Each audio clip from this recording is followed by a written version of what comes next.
Hi everyone, I get a lot of questions from people about how they should do their photographs for the wedding day. Obviously, having a background in wedding photography, there's something I would like to share with you with regards to the group photographs.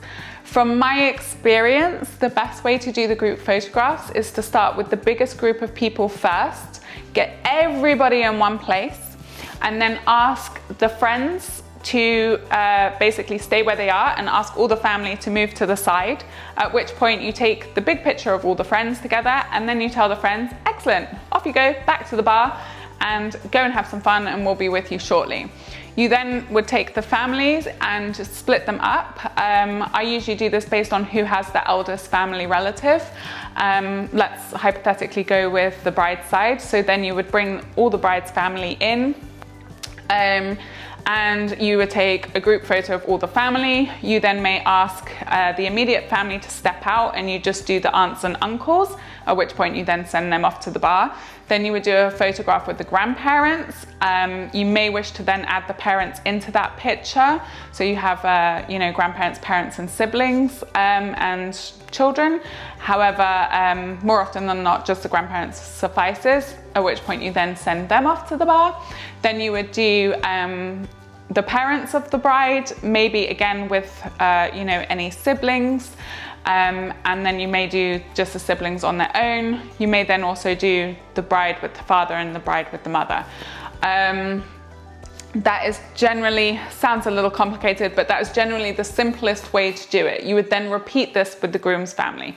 Obviously, if there's step-parents, step-brothers, step-sisters, etc., if someone has passed, or if there is a particular family member, maybe an auntie that's come from Australia or something, you can then incorporate them into the photos separately. However, if it starts to get too complicated, I like to keep that as a separate list to do after the wedding breakfast, after the speeches. If you wanted a picture of Granny with her two daughters, their children and the great-grandchildren, etc., that's something you could then probably look at doing a little bit later on. So you do not want to do it the other way around, which I've seen time and time again, and I literally just want to be like, oh, this is painful, whereby you start with, the bride and groom and maybe the parents, and then suddenly you're like, oh, now we're going to add in Uncle Jack, and nobody knows where Uncle Jack is because Uncle Jack has gone to the bar, gone to the bathroom, so then everyone runs around trying to find Uncle Jack whilst they wait. This is the fastest way to lengthen the group photographs. You should be able to get the group photographs done in approximately 20 to 30 minutes. But I think it's always very good to go through with the photographer and sort of say, this is what we've been recommended, how would you do it? And if they do start to say, oh no, we just pick people out the group, then to be honest, for me, that's an alarm bells moment, because it can just add so much time and you will end up missing your entire drinks reception. There is one secret I would like to share with you, which is the most unposed photos are normally posed photos. I've heard it time and time and time again when people say to me, I do not want to have posed photos on my wedding day. And I say, awesome, go and show me a picture that you love. And they bring me back this very beautiful, natural looking photo of the couple gazing into each other's eyes. And I'm like, that is a posed picture. It's a posed picture that's been posed so well, it looks natural. The reason I stress this point is because if you actually go and look at reportage photography, a lot of the time reportage photography, that means like photos of everything happening as it happens throughout the day. It can be absolutely beautiful. However, that for me is where you would then have pictures, they're very candid pictures, and sometimes, although they can show amazing emotion, they can also, I do not want to see a picture of myself laughing with three chins, leaning forwards.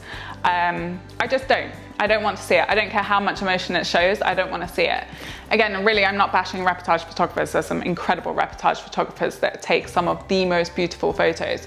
But I think it's very important to actually just keep that in mind. Natural pictures. Someone coming along and saying, oh, I only do natural photographs, might actually not be what you're looking for. I hear it all the time. I don't like posing. I don't want to, I'm shy, I'm camera shy. I'm not really a poser. You put someone in a suit and a wedding dress, and all of a sudden, you know, they feel amazing, and actually they're quite comfortable posing for the camera. So I guess really what I'm trying to say is make sure you love your photographer. Make sure you really look into everything that they do to make sure they fit the style that you are looking for, whether that be super posy, super relaxed, or somewhere in the middle. And then go through with them how they do their group photographs so that you can make sure that you have enough time to spend some quality time with your friends and family during your drinks reception. At the end of the wedding, you are left with 3 things: your partner, your rings, and your photography, and 4 if you get a video as well.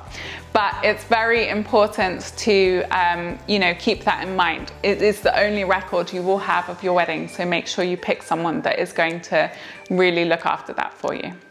I hope that helps.